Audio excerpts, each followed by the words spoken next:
बहुत समय पहले की बात है। माधवपुर नामक गांव में एक गरीब किसान अपनी बूढ़ी अम्मा के साथ रहा करता था। उसके पास एक छोटी सी जमीन थी जो कि बंजर हो चुकी थी। फिर भी वह दिन रात उस पर मेहनत करता था। मोहन बहुत ही मेहनती और ईमानदार था। वह एक आत्मविश्वास से भरा हुआ व्यक्ति था जिसे न हालातों से डर लगता था न ही लोगों की बातों से। हर दिन सूरज उगने से पहले ही वह उसी आत्मविश्वास के साथ उठता और अपने खेत की ओर बढ़ता जहां सिर्फ बंजर जमीन थी, लेकिन उसके सपनों की हरियाली छिपी हुई थी। उसे यकीन था कि एक दिन उसकी मिट्टी उसे जरूर जवाब देगी, सोने जैसी फसल बनकर। ओ बेटा मोहन, तेरे लिए मैंने जमींदार से बात कर ली है। वो तुझे अपने पास काम पर रख लेंगे। तू भी जाकर उनसे एक बार बात कर ले बेटा। अब हमारे बस की बात नहीं रही। कम से कम वहां रहकर तू अपना गुजारा तो कर पाएगा। मुझे तेरा बहुत ख्याल है मोहन, इसलिए यह कदम उठाया। जाकर बात कर ले, सब ठीक हो जाएगा।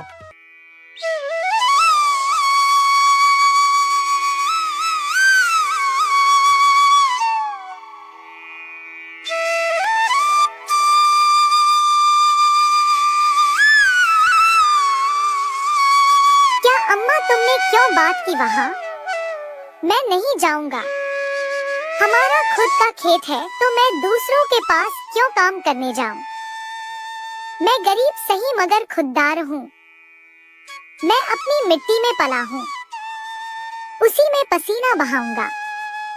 चाहे जितनी भी मुश्किल हो अम्मा, मैं अपनी ही जमीन पर मेहनत करूंगा, किसी और की नौकरी नहीं करूंगा।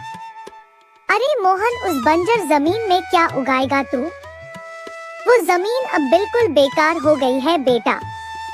ना उसमें नमी बची है ना जान। तू अपनी जिंदगी यूं ही जाया कर देगा। उस जमीन को संवारते संवारते मैं जानती हूँ तेरा हौसला बड़ा है, पर बेटा हौसले से पेट नहीं भरता। तू मेरी बात मान ले। वो जमींदार कम से कम तुझे रोज की रोटी तो देगा।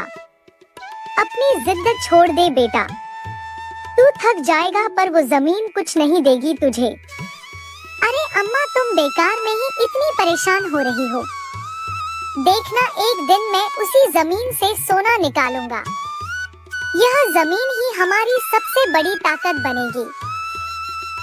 मोहन खेत में काम कर ही रहा था कि तभी वहाँ पर एक आदमी आकर बोला, अरे मोहन भैया, आपको भी मानना पड़ेगा, आप फिर से इस बंजर जमीन पर मेहनत कर रहे हैं। अरे मंगेश भैया, अब क्या करें? जमीन हमसे ज्यादा मेहनत करवा रही है, पर क्या करें? धरती तो माँ समान होती है, जैसा वह चाहे वैसा ही करना पड़ता है। कभी सख्त हो जाती है, कभी चुपचाप सब सह लेती है, कभी बीज को छुपा लेती है तो कभी उसे जीवन दे देती है। हम तो बस उसके बच्चे हैं जो उसके हर रंग को अपनाना जानते हैं। थक तो जाते हैं भैया, पर जब मिट्टी की खुशबू आती है ना तो सारी थकान उतर जाती है। उम्मीद है यह माँ हमें खाली हाथ नहीं लौटाएगी। बस थोड़ा और सब्र, थोड़ा और विश्वास। आप जैसा मूर्ख तो मैंने आज तक नहीं देखा भैया। क्या सोचते हो आप?